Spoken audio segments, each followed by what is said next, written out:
Comic book fans love to have the debate of such and such can beat such and such. Spider-Man can beat Batman. Batman can beat the Hulk. The Hulk can beat, well, anybody. That's typically how that argument goes. But once we realize that it's just a fan-biased decision as to who's going to win a versus match, people then get to the argument of how strong is someone? How strong is the Flash? How strong is Spider-Man? How strong is Thanos? And that's the question we're going to answer today. Now, right off the bat, we got to get rid of the Infinity Gauntlet. You see, Thanos is most well known for the storyline, the Infinity Gauntlet, in which he gets a gauntlet that has all of the Infinity Gems or Soul Gems, depending on which version of this storyline you're looking at, and he pretty much wipes out half of life in the entire universe to impress Mistress Death. It's pretty safe to say if you've got control of every single Infinity Stone, you've got ultimate power. So we're gonna have to take that away from him. How strong is Thanos without the Infinity Gauntlet? Because if you've been reading the comic books, Thanos still has the ability to instill fear into so many individuals in the Marvel Universe that he must be a powerful individual. So let's look at some of the most epic moments in his life that shows you why people have an insane fear for this big-headed purple guy. Now, before we can go any further, we do need to understand who Thanos actually is, because, you know, all you've ever seen in the movies is that he's a big purple guy in the end credit scenes. Thanos was born on Saturn's moon, Titan, and he's the child of the Eternals' mentor and Suzanne. I doubt I pronounced that correctly. Because he has the deviance gene, his appearance doesn't match that of the Eternals. And in his younger years, his mother tried to murder him, and he spent all of his time with his brother Eros, also known as Star Fox. He also is, shockingly, a pacifist. But as he grew older, he became obsessed with death and nihilism, worshipping the very idea of it until he fell in love with the embodiment of it, Mistress Death. As things moved forward, he begins to understand that he can augment his powers through mystical and artificial means, turning him into a sheer powerhouse. And that power is the question that we're going to be asking today. How much does he have at this point? Well, he went on to live a new life with a new wife and a child until Mistress Death approached him again, and he murdered his own family to prove his loyalty to her. This didn't impress her though, so Thanos began a quest to conquer all and kill everything to impress Mistress Death. So now Thanos is known for quite a few powers, but obviously strength is the biggest one on there. That's the one that we all get to see displayed most often. And if you don't believe that he's that strong, well,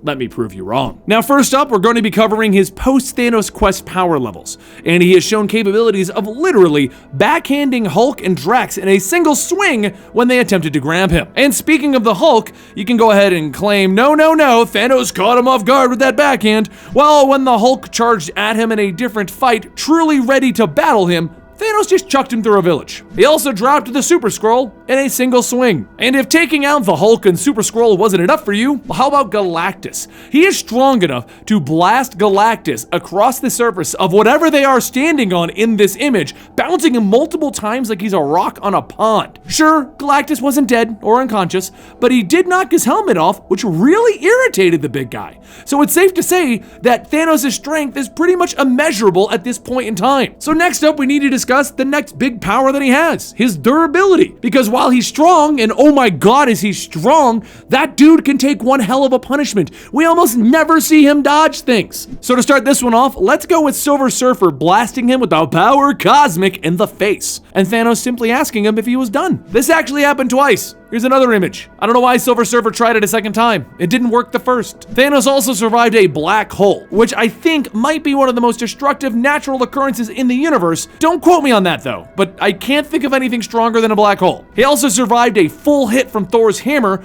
causing nothing more than a nosebleed on him. And here's Black Bolt hitting him with literally everything. Black Bolt's powers are his voice, and it can hit insane levels of power, which we've never really seen because if he even whispers, he can kill a man. And when Thanos pissed him off, well, he just started yelling. Yet, none of this affected Thanos. There are a ton more examples of him basically being indestructible, but we'll leave this at about durability somewhere around 1 million. Now, like I said, because he's durable, we don't get to see much of his agility or his ability to dodge things. We have seen instances where he's fast enough to dodge out of the way of almost anything, but when you're like nearly indestructible, you really don't need to do that often. As a matter of fact, I think it's more impressive to just take things to the face. So next up on his power list is Thanos Has Telepathy. And his telepathy is kind of interesting because he doesn't ever really need to use it because he's so strong and so indestructible. But there's a couple of really fun instances where he has used it. Now, one of the things he did was looking into the mind of one of the most destructive villains in the Marvel Universe, Annihilus. He saw what the plan truly was in Annihilation, and he turned against him from this vision. He also stopped Drax in his tracks with a single thought so that he could talk to the Guardians. Now, this is one that I don't understand why we don't see very often. I mean, Drax has never really been a true threat to Thanos, except for that time when he punched his heart out of his chest. If I was Thanos, I would just tap into Drax's mind and have him leave me alone forever. Another thing that Thanos is capable of is spaceflight. I really don't know why he doesn't use it too often, because he really doesn't. Maybe it's because he enjoys sitting in his giant space throne, looking all intimidating. Or maybe it's because with the chair and the ability to teleport, he doesn't need the ability to fly that often. You see, Thanos has proven multiple times that he can teleport pretty much anywhere he wants to go. He's teleported himself to Mistress Death's dimension, and he's also teleported other people to himself, like Professor Xavier, one of the most powerful telepaths in the Marvel Universe. After all of these abilities, indestructibility, super strength, telepathy, the ability to fly, pretty much making him nearly a god even without the Infinity Gauntlet, he has also shown that he has the abilities of energy manipulation. He can make beams come out of his eyes, his hands, his stomach, and probably other parts of his body that I shouldn't say on this channel. Here's his AoE attack killing everything around him, and here's him wiping out Eros' arm, and on top of all of that, he's a master of the mystical arts, which is one of the methods he used to enhance himself. And the entire Deadpool being cursed with immortality thing comes out of that as well. So there you have it. Thanos, how strong he is, and some of the powers that he is capable of. Just showing you how far this guy can go before he even gets the Infinity Gauntlet. Never mind when he gets it. He literally wiped out half of the universe's life forces. He killed them all. But the next question is, can he go further? Should he train with Goku in the hyperspace time chamber? I don't think that they're in the same universe. It would be awesome if they were. Could you imagine that Goku versus Thanos? Everyone wants to know Goku versus Superman. What about Goku versus Thanos? That's a fight that I want to see. Now, don't forget, Thanos has also used various other things, such as technology, various weapons. He's had entire armies working for him. He's had a lot of plans in all of the years that he's been around. And the only time that we've ever really seen him be weak is when Brian Michael Bendis wrote for the Guardians of the Galaxy. Thanos arrived at the very finale of the whole thing, and the Guardians beat him down like he was nothing. While it was cool to see the Guardians do that, that did not show us how strong Thanos can be. So what do you guys think? Is Thanos a big pushover? Is he someone that you would invite to your local barbecue? Is he someone that you would see as a true friend? Or do you just want to hear nothing more about him until Infinity War? Let me know in the comments down below, and don't forget that this channel is Comicstorian.